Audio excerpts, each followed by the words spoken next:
Welcome back. We're joined for the final session of this virtual study day by Dr. Nathan Hall. Good morning, Nathan. Good morning. And we're talking about my second favourite subject. Sorry, I said to Gordon earlier that my favourite subject was writing better essays. But one of my second favourite topics to talk about is dissertations. Yep. I think the whole process around dissertations is actually great fun. And I know that students get a bit nervous about the whole thing. But I think it's a really exciting time for students when they get to their dissertation stage. So I'm going to stop rabbiting on anyway about dissertations, and I'm now going to pass over to you because you're going to be asking me the questions. I am. I thought I'd rattle through a few of the questions that we get asked most often as supervisors. And interesting use of the word fun.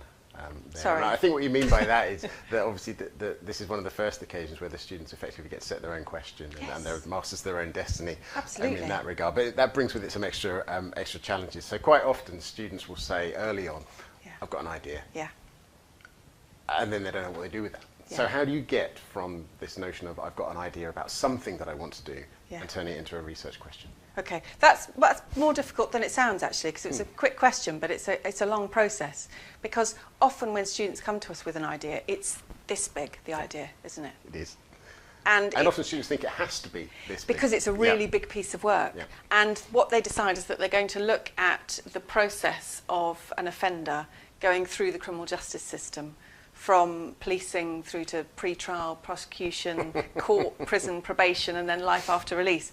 And then think, well, there's my idea, and then how do I narrow it down? Because it's really important that students try to narrow down their ideas at those early stages. Because although 10,000 words might seem a lot, I don't know about you, but I've never come across a student who struggles to get to 10,000 words. It's always the opposite. It's the struggle to get it down to 10,000 words that's the problem. And it always takes people by surprise. Yes. Always. It's the I've written 20, now what do I do? Take out the last 3 chapters or something. So you've got this idea, and then the best way I always think to find out more about it and to work out exactly what you want your focus to be is just to read. Read, and research. And find out as much as you can about the topic area, because then, as a student, you'll begin to find out what are the important issues, what's been covered before, what are the important issues, what are the emerging issues, where would I like my much more narrow focus to be. So that's around reading and research. And our students will be doing that for their research methods course that they do at level 5. So hopefully, by the time they start their dissertation, they will have narrowed it down a little bit more as well. So it's about doing that review of the literature, that broad review of the literature, and working out exactly what they want to study. And turning that into a question is quite often something that's really helpful to do, isn't it? If you've got an idea about a particular part of criminology or security or fraud or whatever, that can obviously be quite vague. But actually asking yourself a question that you want to try and answer is often quite a sensible way of at least starting the framing process. Yeah, and not keeping it one-dimensional, so not everything that I know about serial killers or everything that I know about electronic tagging, but perhaps make it a little bit more nuanced, add in an extra dimension to it. So perhaps it's looking at the electronic monitoring of offenders for first-time offenders or for female offenders or something like that, rather than everything I know about ... And of course, the more time you spend reading the literature in advance of this, the more chance you have of finding little gaps in the literature that maybe you want to try and fill, rather than just ending up regurgitating things that other people have said. It's about that new angle if you can find it. Yeah, absolutely. And we're not expecting, great original work from our undergraduate students at all, but there will always be a question that focuses on something slightly different from something that someone else has focused on, particularly if you're looking at current materials. And it's quite useful for distance learning students, almost as an advantage over campus-based students here, because if you're working in the field, you'll probably know some areas that we don't know much about or could do with some extra research. So it's about making most of the opportunities, I suppose, of your work environment and what you do on a daily basis. Yeah. Okay, so we've got that then. We've got idea. We're thinking about a question. Yep. The next question, I suppose, is what does a dissertation look like? There are different types, aren't there? Yes. And on the dissertation module site, there is a link to e-dissertations that students can look at, so they can see what a dissertation looks like. Because I think that's often maybe similar for you. It's often a question I get, what is a dissertation? Other than it being a very long piece of work, what do they look like? Often students don't know that they're split into different chapters, for example. But there are different types of dissertations that students can do, and they involve different levels of research, some doing primary research, some not doing primary research. Shall I talk about Should I talk about those? If you would like to. Okay.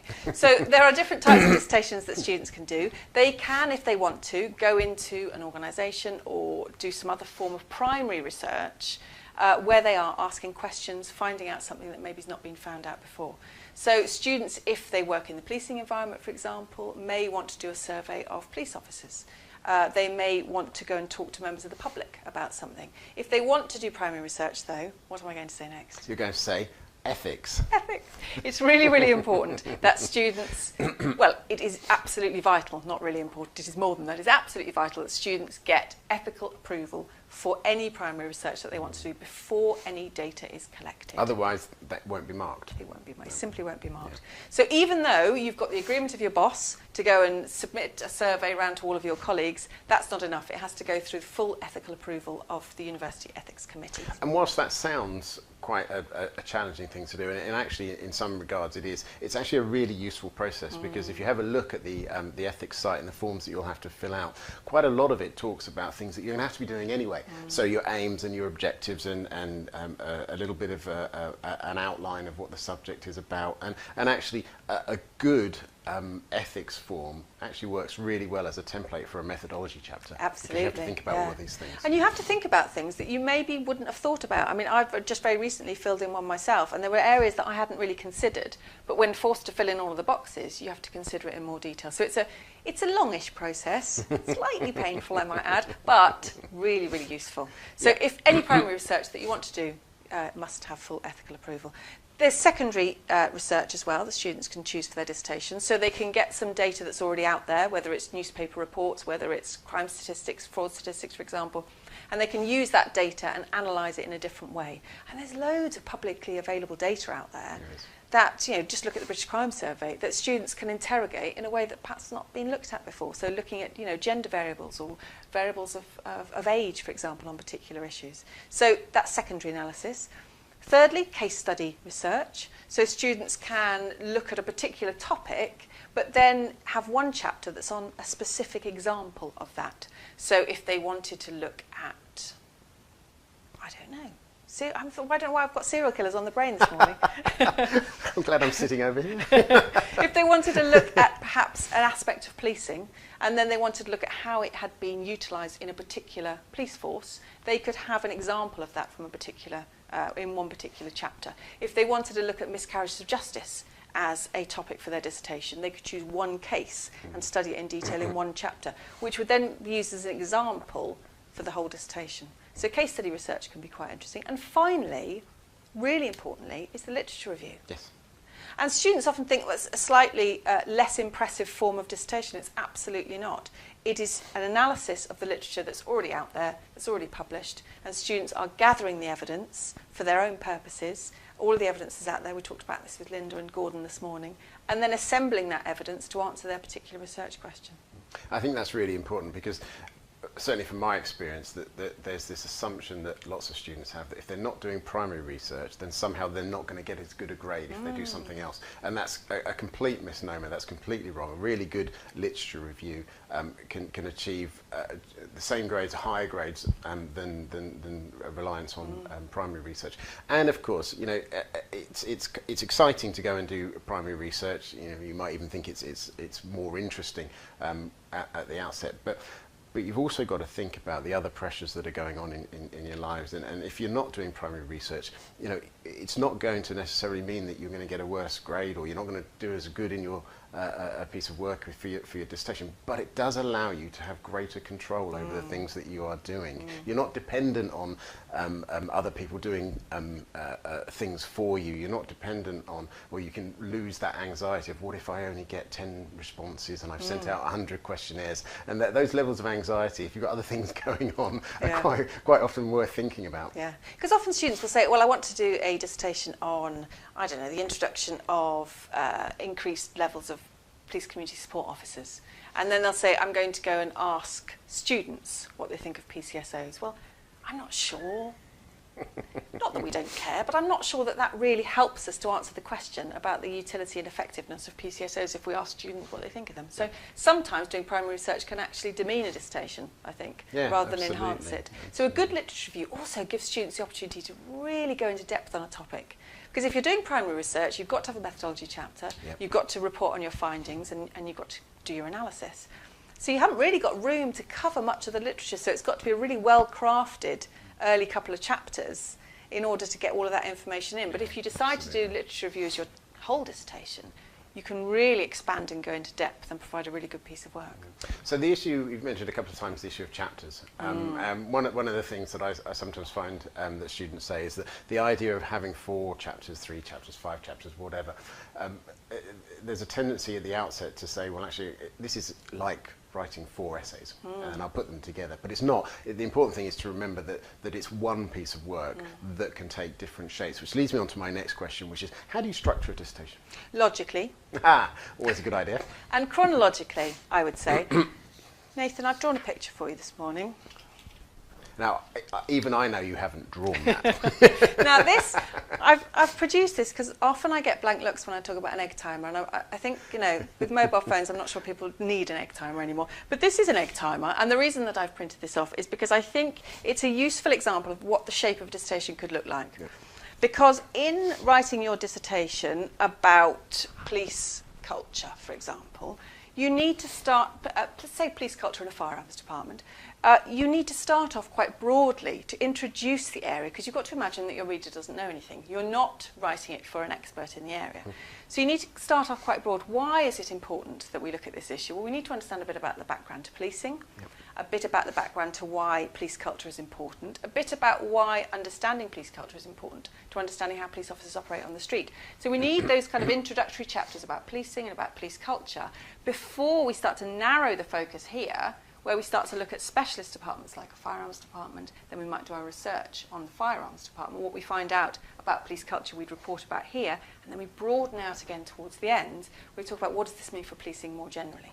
So although your topic area might be narrow, looking at police culture within a firearms team, actually your dissertation as a whole needs to be quite broad, narrow in and broaden out again.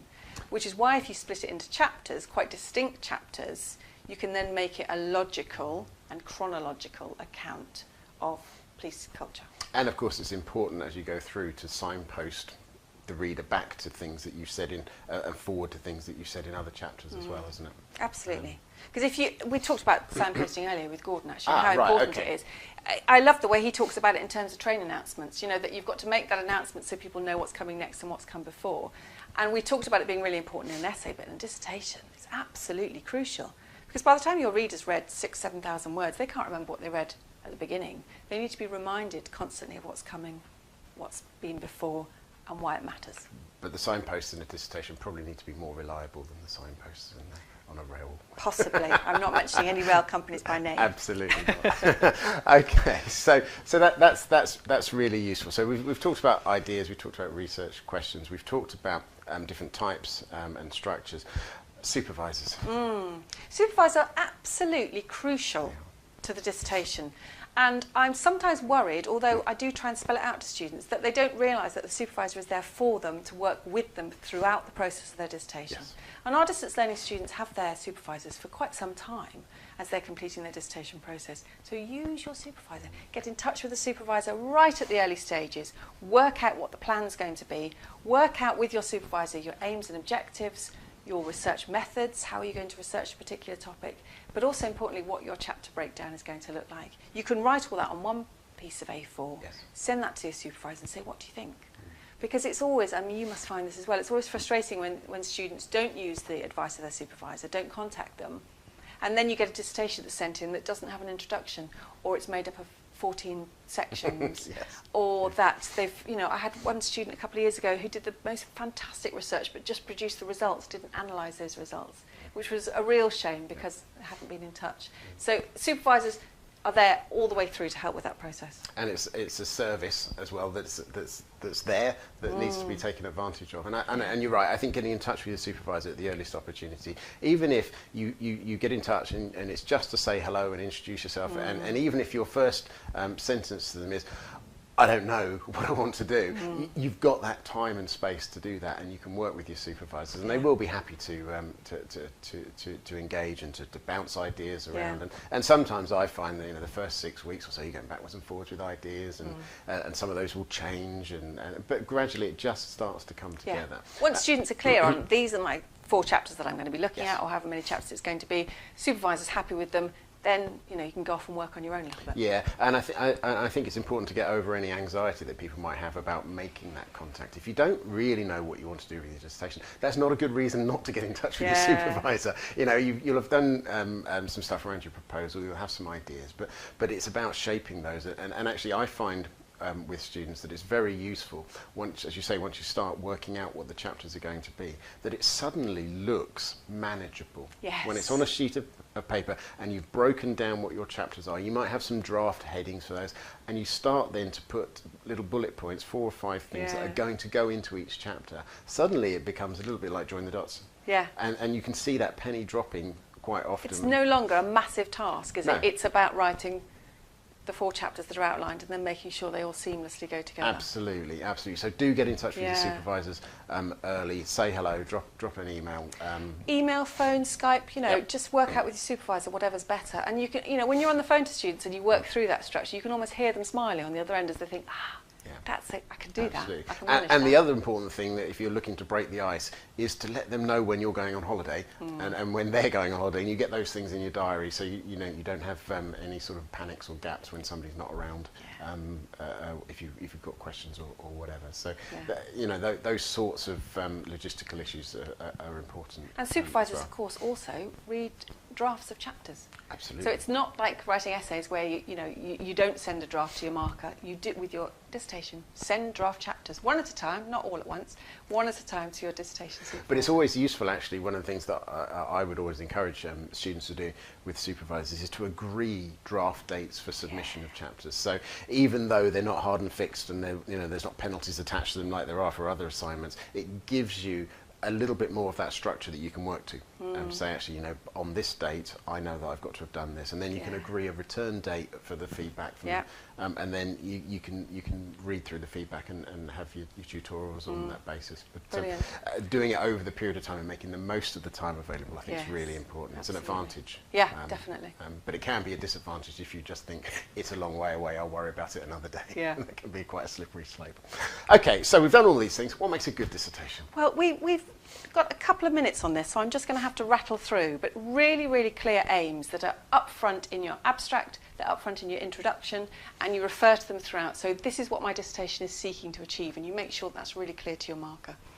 Good coherence of argument. So you're making clear arguments that are coherent, and you are repeating them throughout your dissertation so that people are clear, your marker is clear on what your argument is, and that it's coherent and logical as well.